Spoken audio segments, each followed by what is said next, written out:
జీవ ప్రదాతవు నన్ను రూపించిన శిల్పివి నీవే ప్రభు.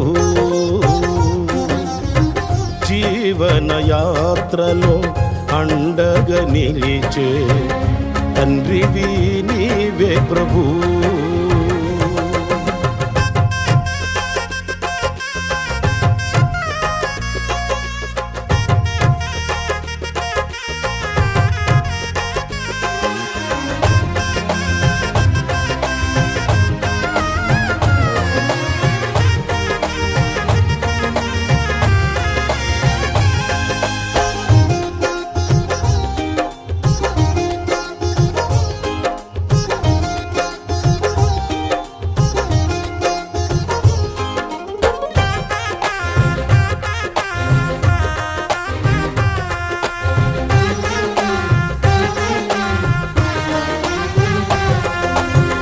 మహిమను ధరించిన యోధులతో కలసి దిగి వచ్చెదవు నా కోసమే.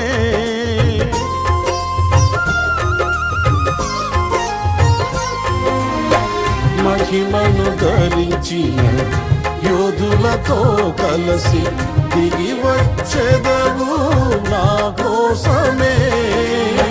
పేల్పులలోన బహుఘనుడవు నీవు, విజయ విహారుల ఆరాధ్యుడవు. విజయోత్సవముతో ఆరాధించెదను, అభిషక్తుడవు నీవని. ఏనాడు పొందని ఆత్మాభిషేకముతో నింపుము నా యేసయ్యా. జీవ ప్రదాతవు నన్ను రూపించిన శిల్పివి నీవే ప్రభు. జీవన యాత్రలో అండగా నిలిచే తండ్రివి నీవే ప్రభు. జగముల నేలే మహిమాన్వితుడా, నాయడ నీ కృపను గాలి హృదయుడా నాపై చూపిన వీడని నీ ప్రేమను ఏమని పాడెదను, ఏమని పొగడెదను.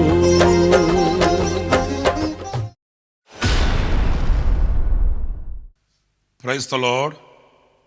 ప్రభువు అయిన యేసు క్రీస్తు ప్రశస్త నామంలో మీ అందరికీ హోసన్నా మినిస్ట్రీస్ తరపున హృదయపూర్వకమైన వందనాలు తెలియపరుస్తున్నాను. ప్రభు మిమ్మల్ని ఆశీర్వదించి దీవించునుగాక. ఈ పూట మన ధ్యానం కొరకై యోవేలు రాసిన గ్రంథం 1వ అధ్యాయం 14వ వాక్యాన్ని నేను చదువుతున్నానండి. ఉపవాస దినము ప్రతిష్ఠించుడి, వ్రత దినము ఏర్పరచుడి, యెహోవాను బతిమాలు కొనుటకై పెద్దలను దేశములోని జనులందరినీ మీ దేవుడైన యెహోవా మందిరములో సమకూర్చుడి. పురులారా చూడండి, ఇక్కడ ఒక అనౌన్స్మెంట్ మనం చూస్తున్నాము. పెద్దలను జనులందరినీ దేవుని మందిరములోనికి సమకూర్చమని చెప్తున్నాడు. ఎందుకు సమకూర్చాలి అనంటే యెహోవాను బతిమాలు కొనుటకై అనేది ఇక్కడ మనం గుర్తిస్తాము. ఇక్కడ ఉపవాస దినము, వ్రత దినము ఎందుకు ఏర్పాటు చేయాలి? ఆయన బతిమాలు కొనుటకు, నిద్ర చేయడానికి కాదు. మనల్ని కొంతమంది అడుగుతుంటారు, ఏమండి పాస్టర్ గారండి 1-2 రోజులు మందిరంలో నిద్ర చేయొచ్చా అంటుంటారు కొంతమంది. తప్పు. నిద్ర చేయడానికి కాదు, లేకపోతే ఏదో ఆచార సంబంధంగా ఉండడానికి కాదు. యెహోవాను బతిమాలు కొనుటకై మనము సమకూర్చబడాలి, మనం పోగు చేయబడాలి, మనం మందిరంలో కూడుకోవాలి. ఎందుకు ఈ వ్రత దినమైన, ఈ ఉపవాస దినమైన మనం ఆయనను బతిమాలుకునేదైనా ఇవన్నీ దేని కొరకయ్యారంటే, మీరు ఈ 12వ వాక్యంలో చదువుతారండి. ద్రాక్ష చెట్లు చెడిపోయెను, అంజురపు చెట్లు వాడిపోయెను, దానిమ్మ చెట్లను, ఈత చెట్లను, జల్దరు చెట్లను, తోటలన్నీ వాడిపోయినవి. నరులకు సంతోషమేమీ లేకపోయాను. ఇది పరిస్థితి. ఇలాగ ఉంది. అన్నీ వాడిపోయాయి, పాడైపోయాయి, చెడిపోయాయి. మరి ఫలించవలసినవి ఫలించకపోతే ఏమొస్తుంది? క్షామమే కదా, కొదువే కదా, లేమి కదా. ఇవి తొలగాలంటే మనం ప్రభుని బతిమాలుకోవాలి. మనం ఆయన సముఖంలో వ్రత దినాన్ని, ఉపవాస దినాన్ని ప్రతిష్ఠించుకోవాలి. ప్రార్థించి మొరపెట్టుకోవడానికి మనం సంకోచించకూడదు, వెనకంజ వేయకూడదండి. నిశ్చయంగా ఆయన సన్నిధిలో మనం మొరపెడితే,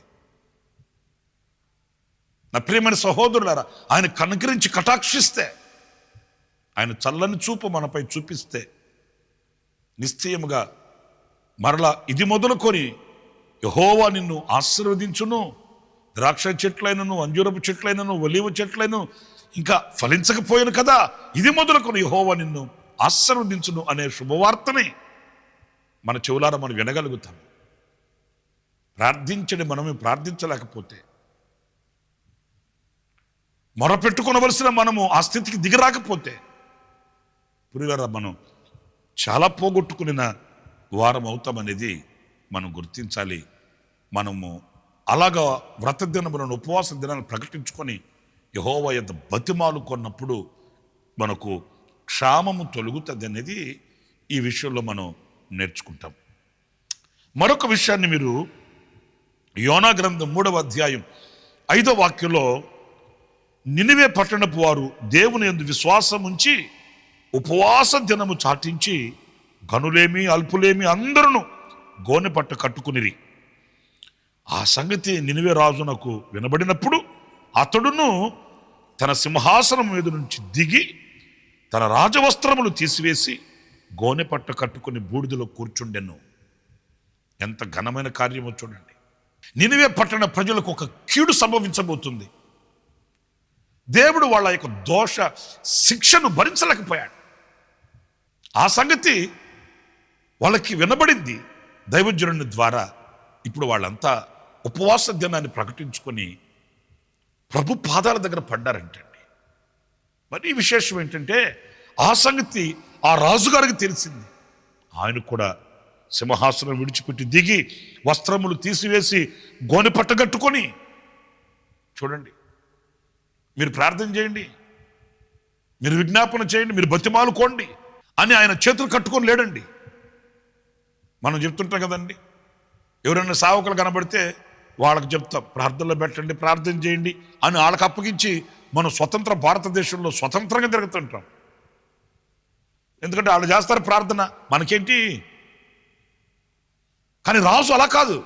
ప్రజలందరూ కలిసి ప్రార్థన చేస్తూ కన్నీళ్లు విడుస్తున్నప్పుడు, బతిమాలుకుంటున్నప్పుడు ఆయన కూడా దిగివచ్చి గోనె పట్ట కట్టుకుని, రాజుగారండి, ఆయన స్థితిని చూడలే, ఆయన స్టేటస్ మీద ఆధారపడలేదు. యెహోవా సన్నిధిలో మొరపెట్టడానికి, యెహోవా సన్నిధిలో కన్నీళ్లు కార్చడానికి ఆయన దిగి వచ్చాడట. నిజంగా ఆ వినయమే ఆశీర్వాదకరం అండి. చరిత్రలో మీరు చదువుతారు కదా, దేవుడు వారిని శిక్షించాలనుకున్నాడు, ఆయన ఉగ్రత చూపాలనుకున్నాడు, వారిని క్షమించాడు. క్షమించడానికి గల కారణం ఏమంటారు? వారి మొర, వాళ్ళ ప్రార్థన, వాళ్ళు బతిమాలుకున్నారు దేవుడి సన్నిధిలో. అందుకే రాబో కీడు నుంచి వాళ్ళు తప్పించబడ్డారు. మరొక విషయం కూడా అపోస్తలుల కార్యాల గ్రంథం 13వ అధ్యాయం 2వ వాక్యంలోని మాటలు నేను చదువుతున్నాను. వారు ప్రభువును సేవించుచు ఉపవాసము చేయుచుండగా పరిశుద్ధాత్మ నేను బర్నబాను సౌలును పిలిచిన పని కొరకు వారిని నాకు ప్రత్యేకించుడని వారితో చెప్పాను. వారంతా ఉపవాసముండి ప్రార్థన చేస్తున్నప్పుడు దేవుడు వారిలో కొందరిని ఏర్పరచుకున్నాడట. పౌలుని, బర్నబాని ప్రత్యేకించుకున్నాడట.